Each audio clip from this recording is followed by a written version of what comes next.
Hello and welcome to the agenda. I am Ajay Kaul. In this program today, we will talk about Chinese cyber attack on India on October 12 last year.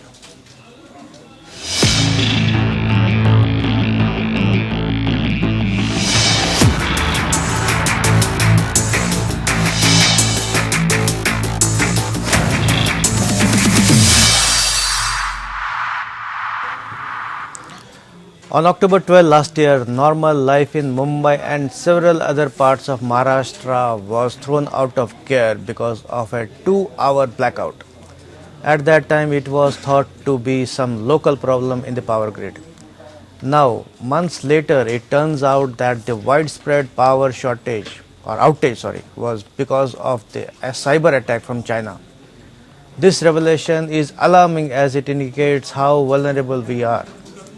In the agenda today, we will try to understand this issue from two experts. We have with us cyber expert Karnika Seth and geopolitical expert Jitendra Kumar Oja.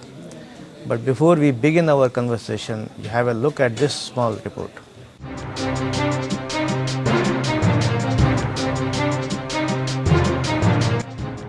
China carried out a major cyber attack in Maharashtra on 12 October last year amidst the military face-off with India in the Ladakh border. This has been revealed in a report in the New York Times. On the fateful day, Mumbai and several other parts of Maharashtra suffered electricity outage for 2 hours.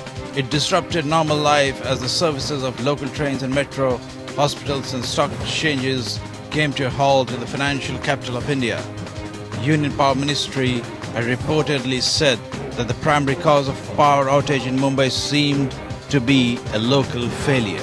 A month later, an Indian media report had said that the Maharashtra Cyber Department had found that it was a cyber attack as it tracked down the infusion of malware at the Padgha-based State Load Dispatch Center. The NYT report said that when Indian and Chinese soldiers were engaged in a face-off at the line of actual control in eastern Ladakh, Chinese government-linked threat activity group Red Eco may have planted the malware in key power plants in India.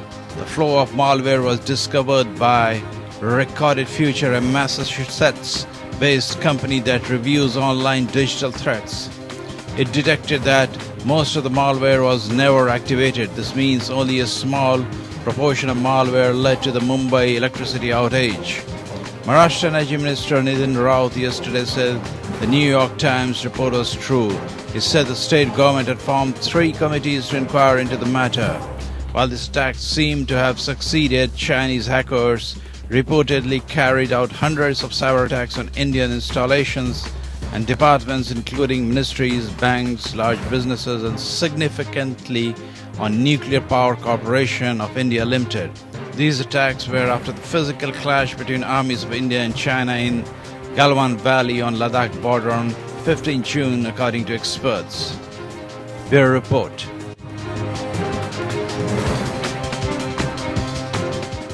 Now let's welcome our guests Karnika Seth and Jitendra Kumar Oja. Welcome to the program, both of you. So Thank you. I'll first go to Karnika Seth about the cyber attack, the reports that have come now about the attack in Maharashtra, which caused the power outage there. So, what does it tell you? Doesn't it tell you that we are so vulnerable that any institution or installation or department can be attacked anytime? Karnika Seth. Yes, so I think when it comes to cybersecurity, no matter how many methods you have deployed in your systems, there is always a chance. So you try to do your best practices, the best technologies available, you try to deploy that. But there are some vulnerabilities, some and that's what we've seen. There have been in the past also many attacks emanating from China, and that's what is clear because India has it of people, it has records of people when it comes to any kind of critical infrastructure of India. The power grids work on IT, automation, the whole sector, whether it's financial or otherwise, a lot I would say IP is also at stake. So it's a threat to the nation, security of the nation, and we really need to care about instant response and put up all due measures to protect us and nation also and as people from such emerging cyber terrorist activities. And this actually amounts to cyber terrorism, in the terms of IT Act, the Information Technology Act in India. There is a section called Ethics Act where anybody who unauthorizedly access any kind of sensitive information of the government or of the nation and harm or jeopardizes any critical infrastructure such as the power grid, for instance, become an act of cyber terrorism if it is intended to be so. That's something which is punishable, even up to life in prison, as the IT Act regime in India. So these things have to be taken very seriously, and both prevention and combating measures have to be present in India. But the IT Act applies to Indians. If somebody is sitting in China, Yes. so how can IT Act apply to him or her? Oh, I'll explain. It's basically the IT Act says that an act is committed which affects any system in India, whether it's network or any system in India of Indians. Even if somebody is of another nationality outside India and the attack takes place outside India, the IT Act does the prescription is there. However, enforcement is a challenge. We have cooperation with other countries. We can be in bilateral or multilateral treaties. We can ask for extradition. We can ask for cooperation to get the data from evidence from abroad. In a scenario like this, MLAT or in a criminal jurisdiction, getting cooperation from abroad sometimes becomes a challenge. Okay, so I'll go to Mr. Oja. Mr. Oja, you heard Ms. Karnika about, she gave a detailed overview about how cyberspace is vulnerable and how laws can be applied. But she also mentioned about cyber terrorism. So if we link it, I mean, this clearly appears to be linked to the Galwan face-off or the Ladakh face-off, which the military standoff we had with China, and apparently it was a signal from China that they can hit us somewhere else. So what do you say on that? Ajay, we have always been suffering from some kind of strategic myopia because we refuse to see the world as it is. China has been coming up, not only with exceptional technological innovation, but also with its own psyche. They are already talking about 7th and 8th generation warfare. Right. In warfare, laws don't apply. You don't fight a war with a rule book by your side. The rule books are there, laws are there only to address domestic discords and conflict, not to address your external adversaries.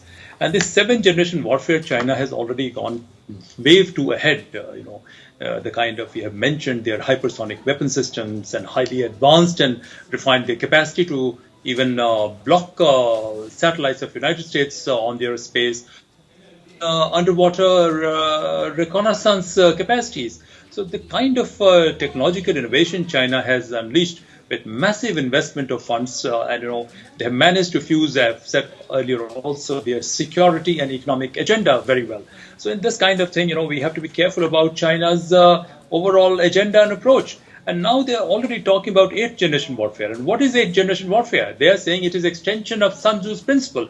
When you paralyze and completely decapacitate your adversaries, potential and actual adversaries, and let them know that they can do nothing. Once they are decapacitated, then they're completely paralyzed. Then they can't even fight you. Right. So with this kind of psyche, China has been building its technological capacity. We should not be looking for evidences. As Indians, we are always worried that, okay, we must gather all the evidences, only then we will agree whether something is right or not. And the kind of psyche they are talking about supremacy of Chinese civilization. They have been that they are barely 250 years old. And repeatedly, this kind of political leadership, they have been talking about it. They don't hesitate even in killing millions of their own people. Mao killed, 40 million Chinese were killed by Mao, it is believed. And this is not now. Right from the beginning, China has this kind of streak. So if we think that China is going to be very benevolent to us, China will respect our sovereignty, China will respect our vulnerabilities, sorry, this is where we are going wrong, Ajayji. I'm not surprised because I don't know. I'm also relying on New York Times report and whatever has surfaced in media. But I think this is highly probable. China has the capacity, China has the intent, and this reflects that, the way we have not been taking care of not only our security, not only military alone, building high quality research institutions, building very good ambience in those institutions is also critical. And it's not only this will be confined only to cyber attack itself. 10 years back, 12 years back, I've been in some of the global experts, global strategic experts, and they've been saying at that point of time, an attack in virtual world is as good as attack. And some of my seniors and elders from here, they have been dismissive of this kind of thing. But I believe, future warfare, eighth generation warfare we are talking about, these are going to be fought to a great extent in labs. But not that, conventional armies and conventional weapon system will become irrelevant. Those will remain relevant after some time. But China's dream of globalizing itself and ensuring its hegemony all over the world is driving it to develop a very sophisticated, dangerous technologies and trying to attack this, trying to experiment these, trying to attack some of its neighbors. So I think as a major power, we need to take note of it and not only just, make a noise in media. This is why I've been saying for the last 10 years, we require a comprehensive restructuring of our governance institutions, our governance capacity to be ready, because the rise of a power right in our neighborhood with so much of asymmetry in its favor is dangerous for our national security. And China has been constantly mocking us, saying that we may be much older civilization, but that is the only civilization state. It is continuous civilization state. So I'm really concerned from that perspective. I would have appreciated our cyber experts to not think of both defensive and offensive capacities that we can build. Right. Because they are, planning that they can even paralyze even nuclear weapon capacity of United States. When they try to fire their nuclear button, this button will not fire. So that is the kind of thing some of these people have been contemplating. And this is eighth generation warfare. We have not reached there. A lot of people say it is still a pipe dream. But you never know. With a combination of biological and this weapon system, a regime which is so crazy, people who are so mad, so madly in love with themselves, and the kind of racism they are preaching is very dangerous. So I think this does not augur well, and it only confirms worst apprehensions of strategic experts in this part of the world and beyond. Mr. Oja, this issue got highlighted by the New York Times report about Mumbai being paralyzed or Mumbai power outage. But I was reading reports in about June last year. There were reports that there were cyber attacks on so many, 200% increase in June when the Galwan incident took place. And our ministries and including banks and even NPCIL, Nuclear Power Corporation of India, was targeted. So we don't know what they achieved or whether it was succeeded or not. But when we talk about vulnerabilities, so what does it say?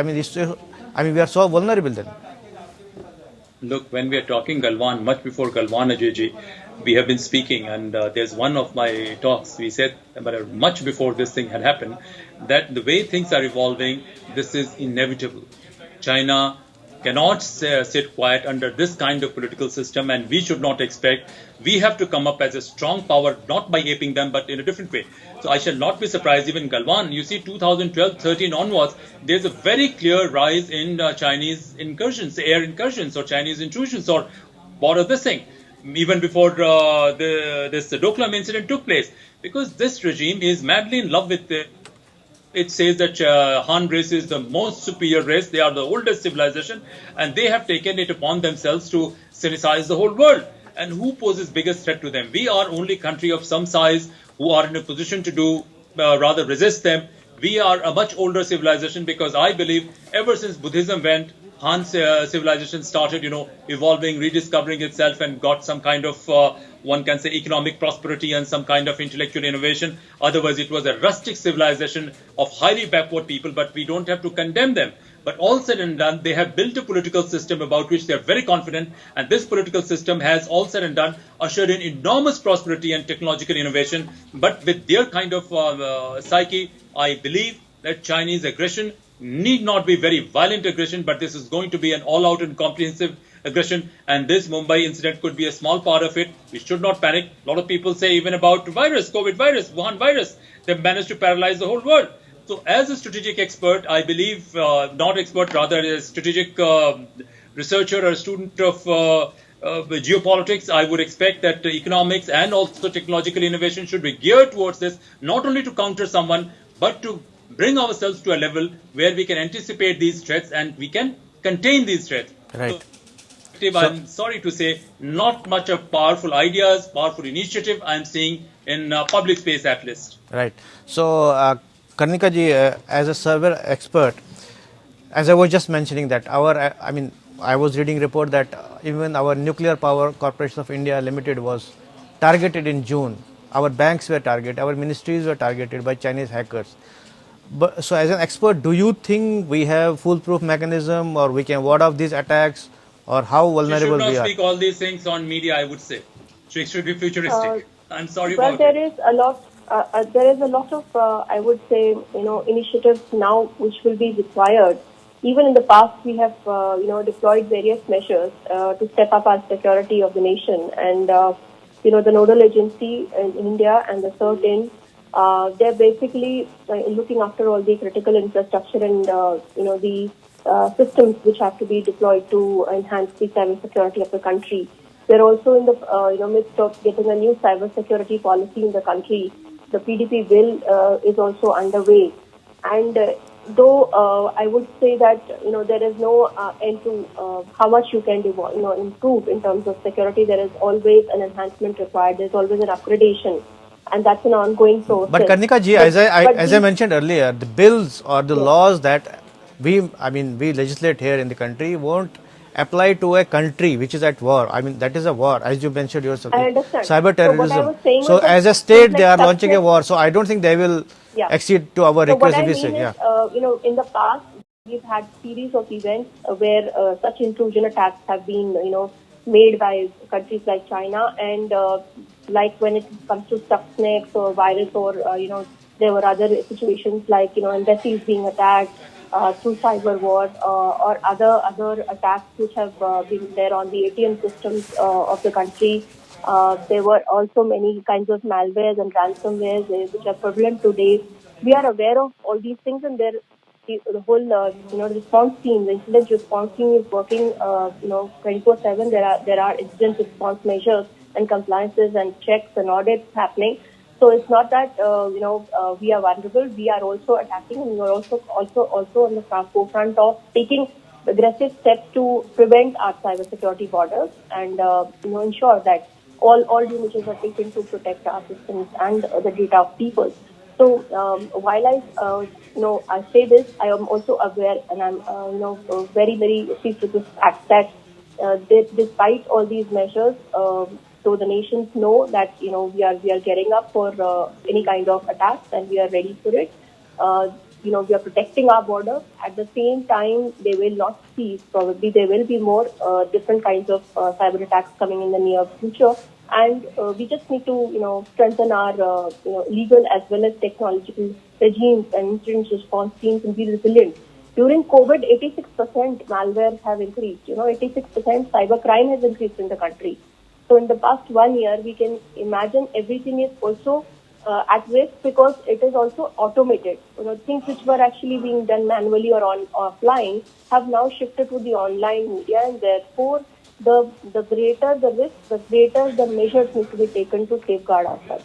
So this needs to be taken very seriously. Yeah. And I'm sure we as a nation will now step up and ensure everything that needs to be done and done very rightly. Yeah, so we know cyber is the future, and we know how it can, as we know how dangerous it can be. In fact, Americans So government has last also taken steps. If all these TikTok and other apps have been banned in India. Chinese devices were banned in India. So many of the other steps which have also been done in the last few years, months, I would say.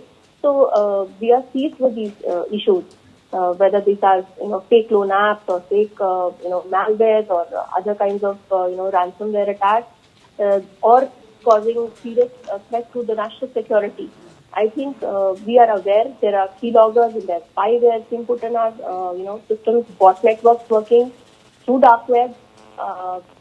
This is a reality of today. We can't escape that. We just need to combat it. That's the only way forward.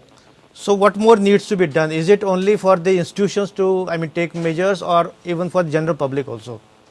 Everyone, whether it's an individual, needs to be aware and be very, very cautious of what they do on the net and securing their systems, securing their networks. Organizations have to have proper licenses.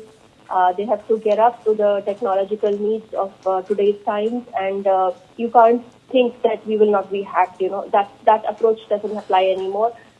Any and everyone, any every system, whether it's sensitive data or it's non-sensitive data, IP of nations, health records of people, critical infrastructure, power grids, IT automated systems and networks, all of them, and national security, obviously the most important. All of them need to understand that we just need to have the right ammunition, the right ammunition in terms of legal and technological infrastructure in order, and due monitoring required on a timely basis, day-to-day basis, to keep ourselves secure and to avoid any kind of cyber attacks, and also, if need be, go in for self-defense, and if need be, also go on a proactive surveillance. It's not a time that you sit and wait for an incident to, Right. happen or an event to happen. You have to be proactive. So we have to be proactive, yeah. And do surveillance. Yeah. That is the need of the hour.